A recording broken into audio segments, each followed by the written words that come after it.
اور انہوں نے یہ بھی فرمایا کہ میں رسول اللہ صلی اللہ علیہ وسلم سے فرماتے ہوئے سنا کہ میں نے قبر سے بھیانک منظر کبھی نہیں دیکھا۔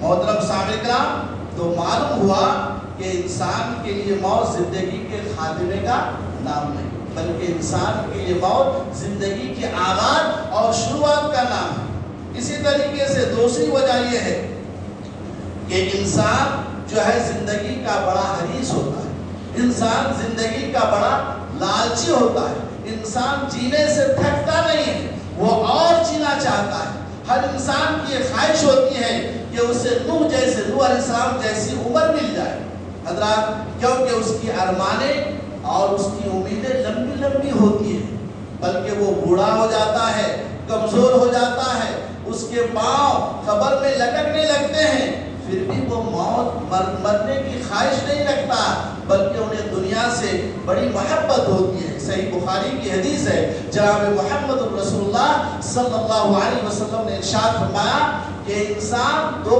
چیزوں کی محبت میں جوان ہوتا ہے، انسان دو چیزوں کی محبت میں جوان رہتا ہے، حالانکہ وہ عمر میں بوڑھا ہو جاتا ہے، پھر بھی دو چیزوں کی محبت میں وہ جوان ہوتا ہے۔ نمبر ایک، مال کی محبت میں وہ جوان ہوتا ہے، دنیا کی محبت میں وہ جوان ہوتا ہے، اسی طریقے سے اپنی آرزو اور خواہش کی محبت میں بھی وہ جوان ہوتا ہے۔ یعنی اگر وہ ایک گھر تعمیر کرتا ہے تو دوسرا گھر تعمیر کرنے کے بارے میں سوچتا ہے، اگر اس کے پاس 1,00,000 روپے جمع ہو جاتا ہے تو دوسرے لاکھ کے بارے میں سوچتا ہے، اگر ایک دکان چلاتا ہے تو دوسرے دکان کے بارے میں سوچتا ہے۔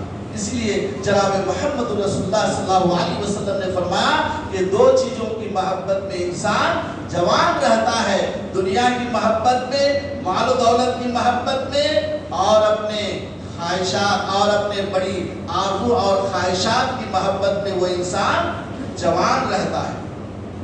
حضرات گرامی، انسان اتنا مال و دولت جمع کرتا ہے، انسان اتنا مال و دولت اکٹھا کرتا ہے کہ وہ 100 برس تک بیٹھ کر کھا سکتا ہے، 1000 سال تک بیٹھ کر کھا سکتا ہے، لیکن اسے یہ نہیں معلوم کہ وہ 1 منٹ کے بعد زندہ رہے گا یا نہیں رہے گا، اسے یہ نہیں معلوم کہ 1 دن کے بعد وہ زندہ رہے گا یا نہیں رہے گا، اسے یہ نہیں معلوم کہ 1 ہفتے کے بعد زندہ رہے گا یا نہیں رہے گا، اسے یہ نہیں معلوم کہ 1 مہینے کے بعد زندہ رہے گا یا نہیں رہے گا، اسے یہ نہیں معلوم کہ 1 سال کے بعد زندہ رہے گا یا نہ رہے گا۔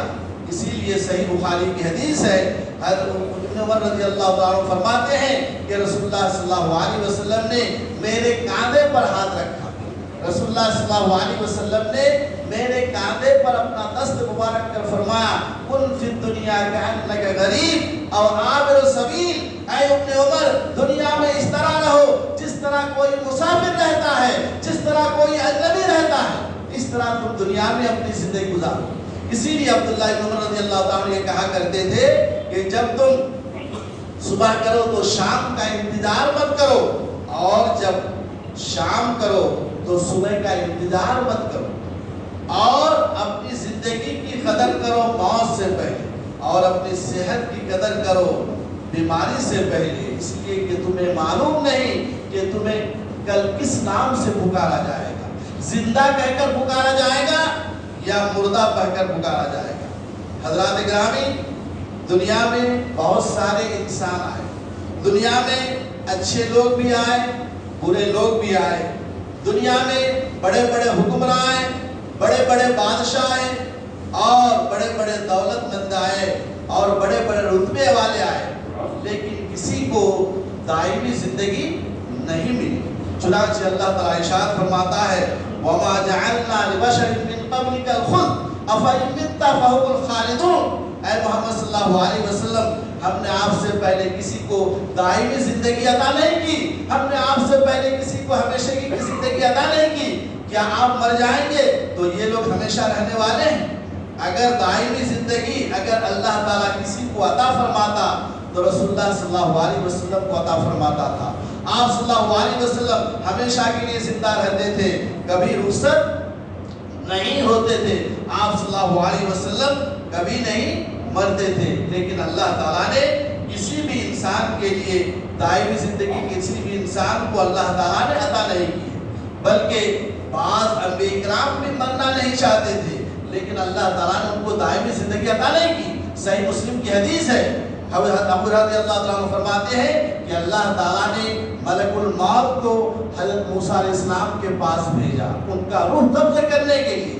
جب ملک الموت موسیٰ علیہ السلام کی خدمت میں حاضر ہوئے تو موسیٰ علیہ السلام کو بہت غصہ آیا، انہوں نے زوردار تماچا رشید کیا جس سے اس کی ایک آنکھ نکل گئی، ایک آنکھ پھوٹ گئی۔ ملک الموت اللہ تعالیٰ کی خدمت میں حاضر ہوتا ہے اور عرض کرتا ہے کہ آپ نے مجھے ایک ایسے بندے کے پاس بھیجا ہے جو مرنا ہی نہیں چاہتا ہے، دیکھو میری کیا حالت کر دی ہے۔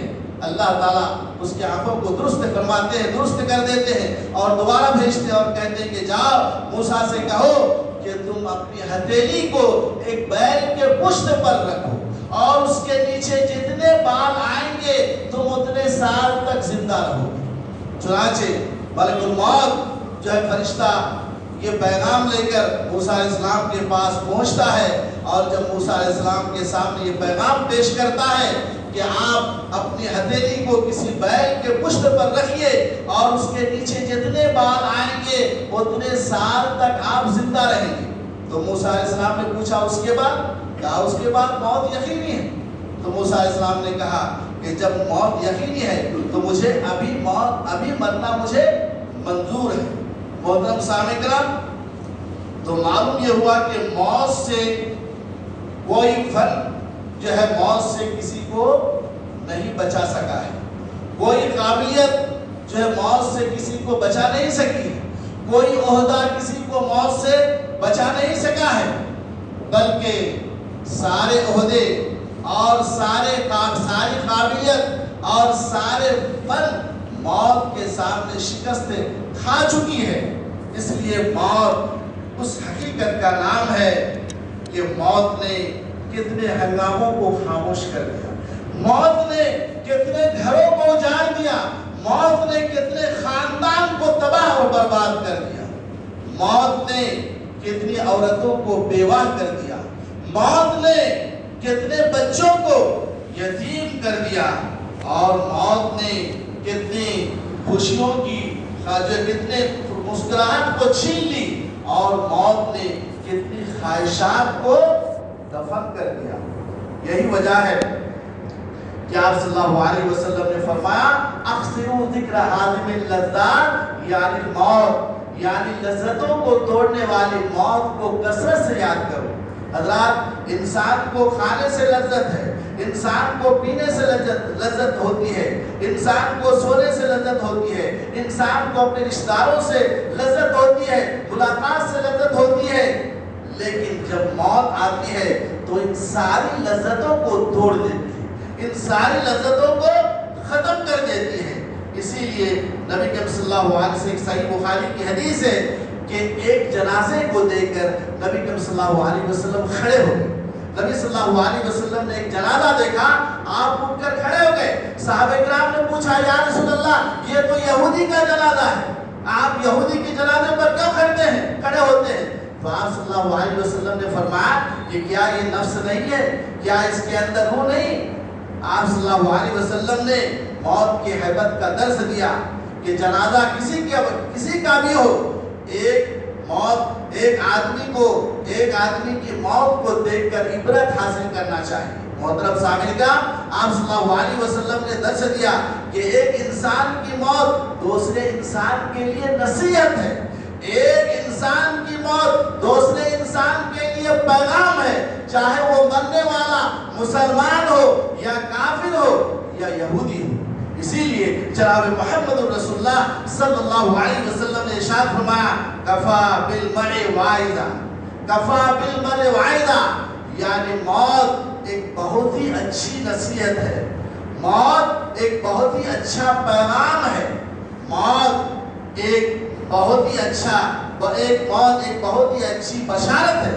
حضرات گرامی، انسان کتنی نصیحتیں سنتا ہے، انسان کتنے درسوں میں حصہ لیتا ہے، اور بے شمار وعد و نصیحت کی باتیں سنتا ہے، لیکن اس کے دل کا کایا پلٹتا نہیں، وہ اپنے آپ کی اصلاح نہیں کرتا، وہ اپنے آپ کو سدھارتا نہیں ہے۔ لیکن جب یہی انسان اس کے گھر میں کسی کی موت واقع ہو جاتی ہے، کوئی مر جاتا ہے، کوئی رشتہ دار کی موت واقع ہو جاتی ہے، تو اس کی یہ موت اس کے دل کے دنیا کو بدل کر رکھ دیتا ہے۔ محترم سامعین کرام، اسی لیے موت کی منزل تک پہنچنے کے لیے دو راستے ہیں۔ موت کی منزل تک پہنچنے کے لیے ہمارے دو راستے ہیں۔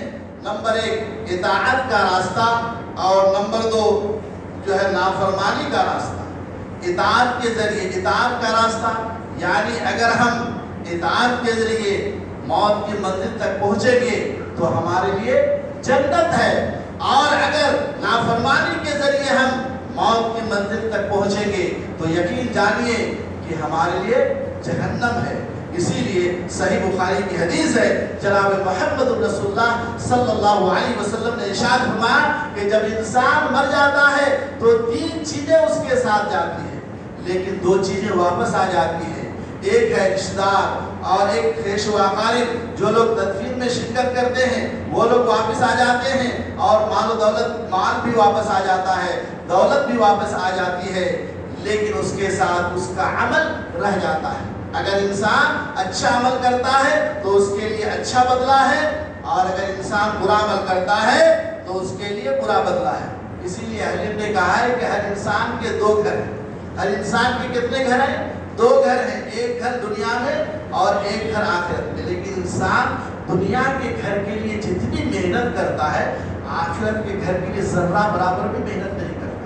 انسان دنیا کے گھر کے لیے جتنے جو ہے محنت کرتا ہے، جتنی کوشش کرتا ہے، آخرت کے گھر کے لیے اتنی محنت اور کوشش نہیں کرتا ہے۔ حالانکہ یہ دنیا کا گھر یہ فانی ہے، اور آخرت کا گھر ہمیشہ رہنے والا گھر ہے، لہذا ہمیں دنیا کے گھر سے زیادہ آخرت کے گھر کے لیے محنت اور مشقت کرنا چاہیے۔ اہل علم نے لکھا ہے کہ جو موت کو یاد کرتا ہے اس کو تین فائدوں سے نوازا جاتا ہے۔ جو موت کو کثرت سے یاد کرتا ہے اس کو تین انعامات سے نوازا جاتا ہے۔ پہلا انعام یہ ہے کہ اس کو اللہ تعالیٰ کی طرف سے توبہ کی توفیق نصیب ہوتی ہے۔ جب بھی اس سے کوئی گناہ ہو جاتا ہے فوراً توبہ کر لیتا ہے۔ اور دوسرا انعام جو ہے اسے جو کچھ ملتا ہے وہ قسمت پر راضی ہو جاتا ہے۔ اللہ تعالیٰ کی طرف سے جو کچھ ملتا ہے اسی پر وہ قناعت کر لیتا ہے، اسی پر وہ راضی ہو جاتا ہے۔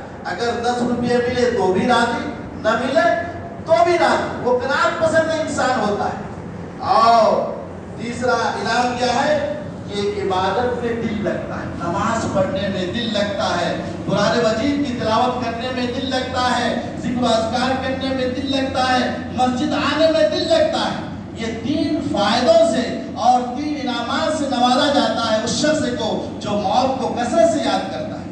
لیکن اس کے برعکس، اس کے برخلاف جو موت کو یاد نہیں کرتا ہے وہ تین سزاؤں سے نوازا جاتا ہے۔ پہلی سزا کیا ہے؟ اسے توبہ کی توفیق نصیب نہیں ہوتی ہے، وہ گناہ کرتا ہے، جرائم کا ارتکاب کرتا ہے، لیکن توبہ نہیں کرتا ہے، اللہ کی طرف رجوع نہیں ہوتا ہے۔ اور نمبر دو، وہ قسمت کے فیصلے پر راضی نہیں ہوتا ہے، بلکہ اگر اسے اس کی ضرورت کے مطابق نہ ملے تو اس سے وہ خوش نہیں ہوتا ہے۔ اللہ تعالیٰ کی بنائے ہوئے قسمت پر وہ راضی نہیں ہوتا ہے، قسمت پر قناعت نہیں کرتا ہے۔ اور نمبر تین، عبادت میں اس کا دل نہیں لگتا ہے، نماز پڑھنے میں دل نہیں لگتا ہے، قرآن کی تلاوت میں دل نہیں لگتا ہے، اور دیگر ذکر و اذکار میں دل نہیں لگتا ہے۔ اسی طریقے سے وعظ نصیحت کے مجلس میں بیٹھنے میں دل نہیں لگتا ہے، مسجد آنے میں دل نہیں لگتا ہے۔ الغرض جو موت کو یاد نہیں کرتا ہے انہیں تین سزاؤں سے نوازا جاتا ہے۔ لہذا ضرورت اس بات کی ہے کہ ہم موت کو کثرت سے یاد کریں، اور مرنے سے پہلے ہم آخرت کے لیے تیاری کریں، اس گھر کے لیے تیاری کریں جو گھر ہمارے لیے ہمیشہ کا گھر ثابت ہوگا، جو گھر ہمارے لیے ابدی گھر ثابت ہوگا، اس گھر کی ہم تیاری کریں اور اپنے ساتھ نیک اعمال کا ذخیرہ لے کر جائیں۔ اللہ تعالیٰ سے دعا ہے کہ اللہ تعالیٰ ہمیں ایک بنائے، نیک بنائے اور ہمیں موت کو کثرت سے یاد کرنے اور موت سے پہلے اپنے ساتھ نیک اعمال کا ذخیرہ لے کر جانے کی بھرپور توفیق عطا فرمائے، آمین۔ ان فی ذلک ذکر لمن کان لہ قلب و القى السمع وبشر۔